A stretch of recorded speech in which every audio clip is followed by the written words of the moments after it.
Now that we're in the spring semester, it's time to talk about the new EOC exams that you're going to be taking this spring. EOC stands for End of Course, and these exams are replacing the TAKS test. It's called an end of course test because it takes place after you've finished a course, and the questions on the test will all be tied to the course content that you've been studying in that class.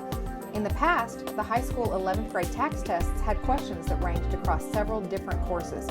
For instance, the 11th grade science test had some biology, some physics, and some chemistry questions on the test. The difference with these new EOCs is that you'll take a test over specific course content right when you finish the class. That way, the information is fresh and you're being asked questions about it right after you've learned it. So for each core subject area, there are 3 tests. The 4 core subject areas are math, science, social studies, and English language arts. Each subject area has 3 courses that you'll take while you're in high school. The courses for math are Algebra 1, Geometry, and Algebra 2. The courses for science are Biology, Chemistry, and Physics. The courses for social studies are World Geography, World History, and U.S. History. And the courses for English language arts are English 1, English 2, and English 3. And of course, each of these courses will have an exam at the end called the End of Course test.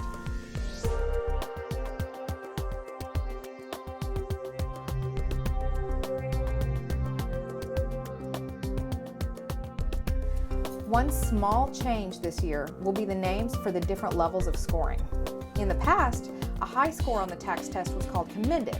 Now, on the new EOCs, instead of commended, they're going to call a high score a level 3.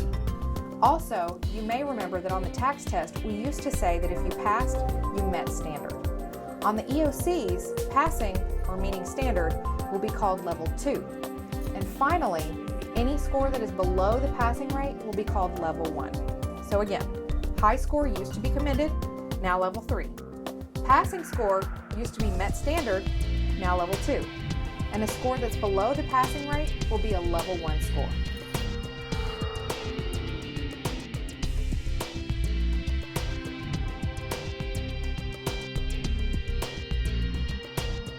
These EOCs will count for graduation in a different way than the TAKS test used to because they use something new called a cumulative score.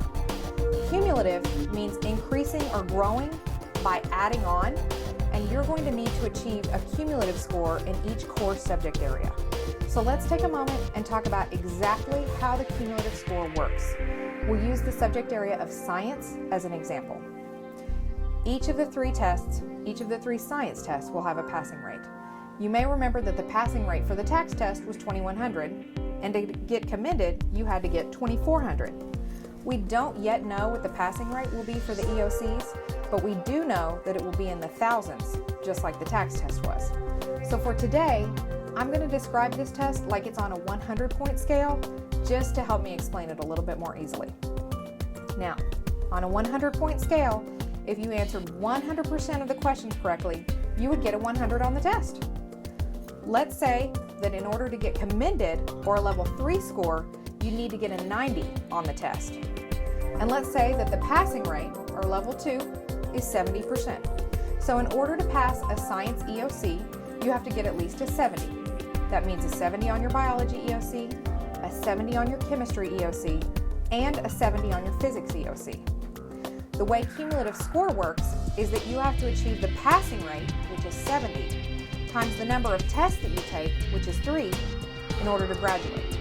So in this scenario, you'd need a cumulative score of 70 times 3, which is 210, in the subject area of science in order to graduate. Now, some of you may have already figured out that so far, I haven't told you anything that exciting about the cumulative score. So far, it just sounds like you still just need to pass with a 70, right? Well, here's where it gets a little bit interesting. There's something new called a minimum cut score. It's a little bit below the passing rate, and for today, let's say it's a 60. So here's how the minimum cut score changes things. Let's say that this year, your freshman year, the biology EOC is pretty tough and you get a 70. So you passed. Okay, so let's pretend that next year in chemistry, you stayed up a little bit too late the night before the EOC and you get a 65.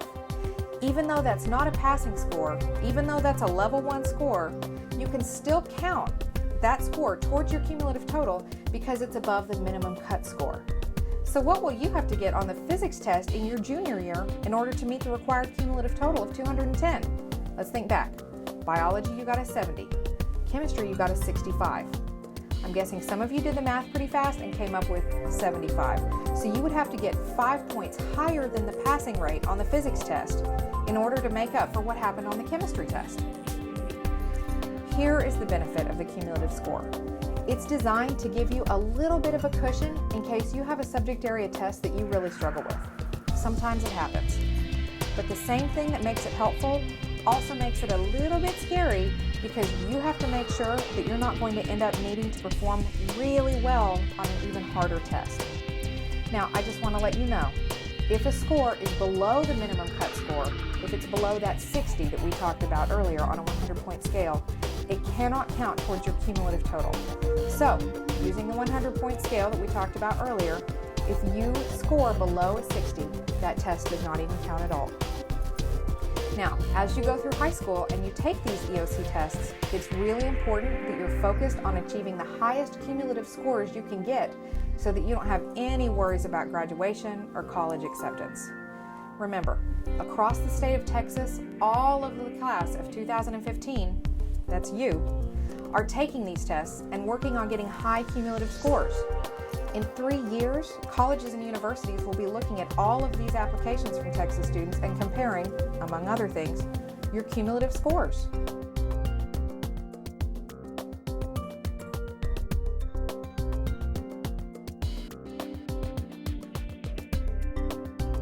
That brings us to another thing that's different about the EOCs from the tax test. The EOCs will be given 3 times per year, spring, summer, and fall, and that's the same as tax. But you will be able to retake the EOC exams even if you passed it. On the tax test, once you passed, that was it, game over. But on the EOCs, you can continue to retake the exam until you're satisfied with your score. Now you might be asking yourself, why would I retake a test that I passed? And here's the reason. In the state of Texas, there are several different graduation programs, and they have some EOC scoring requirements. To graduate under the highest program, the Distinguished Achievement Program, you have to do 2 things. First, you have to achieve the required cumulative score in each subject area. If we were going by that imaginary 100-point scale we discussed earlier, with a passing rate of 70, you would need a cumulative total of 210 in each subject area. So, 210 points for math, 210 for science, 210 for social studies, and 210 for ELA. On top of that, you would need to reach level 3, or what we used to call commended, on the Algebra 2 and English 3 EOC exams. Those 2 tests are the highest level of math and reading, and the state has deemed those tests to be the most important ones. So once again, on those 2 tests, Algebra 2 and English 3, you would have to achieve a level 3 score, which earlier we said would be like getting a 90 on the test. Now, there's another graduation plan called the Recommended High School Program, and it also has scoring requirements that are almost exactly like the Distinguished Achievement Program, but with one small difference. So for this Recommended High School Program, just like the Distinguished Achievement Program, you would have to get the required cumulative score in each subject area. But then, on the Algebra 2 and English 3 EOC exams, you would have to get at least a level 2 score, which earlier we said would be like getting a 70 on the test. That's just the passing rate. So in other words, on those 2 tests, you have to reach the passing rate. You can't just get by with something that's above the minimum cut score. So, if you wanted to graduate on the Distinguished Achievement Program and you scored an 88 on the Algebra 2 or English 3 test, you'd be able to sign up and retake that test each time it was offered if you wanted to in order to get a higher score.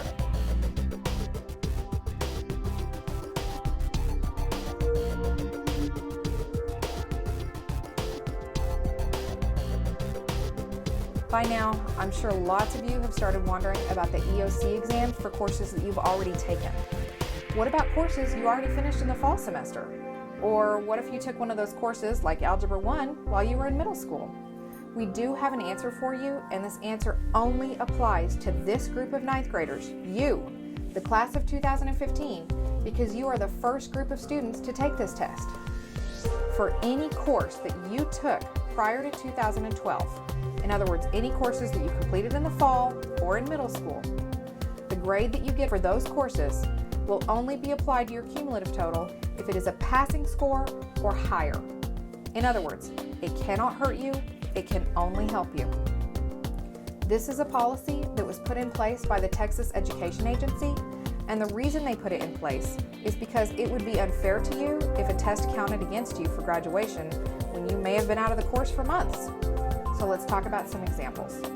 Let's say you took biology in the fall semester, and so this spring you'll take the biology EOC. If you do an amazing job and score a 90, great! It'll count towards your cumulative total. But what if it didn't go so well? What if biology was a tough class for you and you had trouble with the EOC because you couldn't remember all that vocabulary back from September and October? Let's say you scored a 58. In that case, the test would not count towards your cumulative total. Now, you will only have 2 tests that count towards your cumulative total. In other words, your required cumulative total will be the passing rate, which is 70, times the number of tests taken, which is 2 now instead of 3. So your required cumulative total is 140 instead of 210. So, what about a student, like a lot of you out there, who took Algebra 1 in the 8th grade? I know that a lot of you did. The same rule applies. When you take the EOC later this spring, that score will only count towards your cumulative total if it is a level 2 or a passing score or higher. Again, when it comes to classes that you took in fall 2011 or earlier, the EOC score can only help you, it cannot hurt you. Let's do one more example, and this time we'll say that you're taking biology in the spring. Let's say that even though you were planning to get enough sleep and eat breakfast, you stayed up way too late on the Xbox Connect and then woke up late on test day. Everything goes badly, let's say you get a 65. Guess what? There's no getting out of it. You're now going to have to make up those 5 points. Hopefully, you'll make them up with a great retest during the summer or next fall, or if that doesn't work, you'll have to make up those points on the chemistry EOC or the physics EOC, both of which are harder tests. So that wouldn't be fun. But what if you'd gotten a 55, which is below the minimum cut score of 60? In that case, you don't even have the option of pulling up your cumulative score with the chemistry and physics test. You have to retake biology until your cumulative score gets back into that safe zone.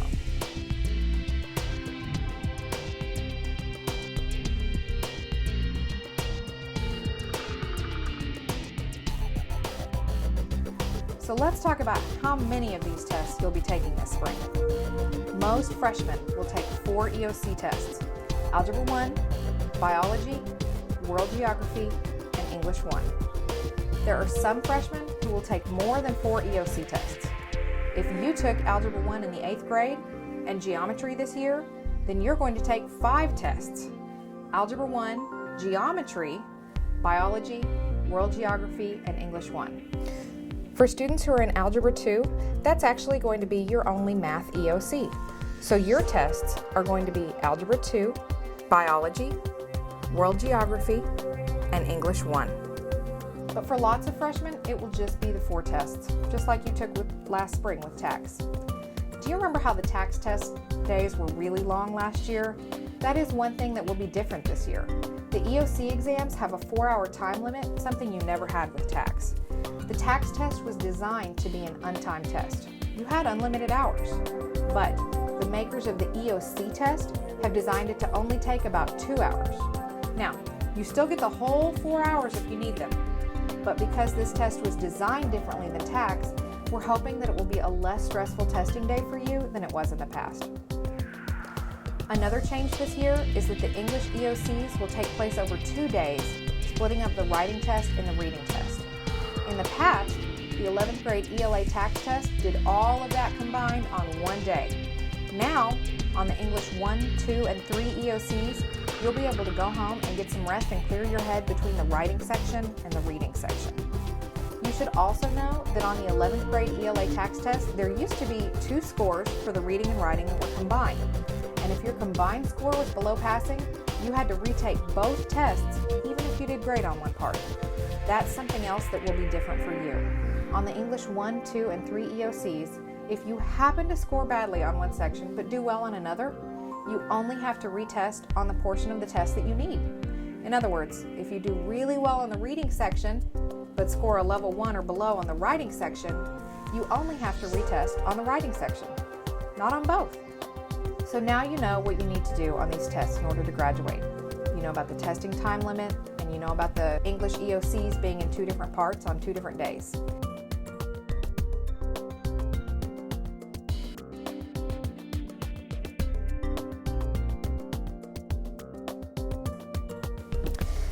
The Texas legislature passed the bill that created these EOCs, and part of that bill stated that the exam should be calculated in as 15% of your course grades. However, on Friday, February 18th, the Texas Commissioner of Education deferred this rule for the 2011-2012 school year. That means that for this first round of EOC tests that you take this spring, the EOC exams will not be calculated in with your course grade. In other words, your grades this spring will be calculated just like your grades were from the fall, using a teacher-created final exam that counts it as 15% of your final grade. Next year, we think these EOC tests will count towards your course grade, so be prepared to see that change next fall. As for the EOC tests that you take this spring, don't forget that they are still counting towards your graduation. Your cumulative score is still important, and it can still hold you back from being able to graduate. If you have any questions, please ask your teachers, counselors, assistant principals, or your principal, and they can help you find the answer. And if you want to look on the LISD website for answers, you can find them easily by going to the Parents tab and then clicking on Star FAQ. That website is maintained by the LISD Assessment Office, and we're going to keep it up to date with any changes that occur. Please let us know if you have any questions, and let's get back to learning.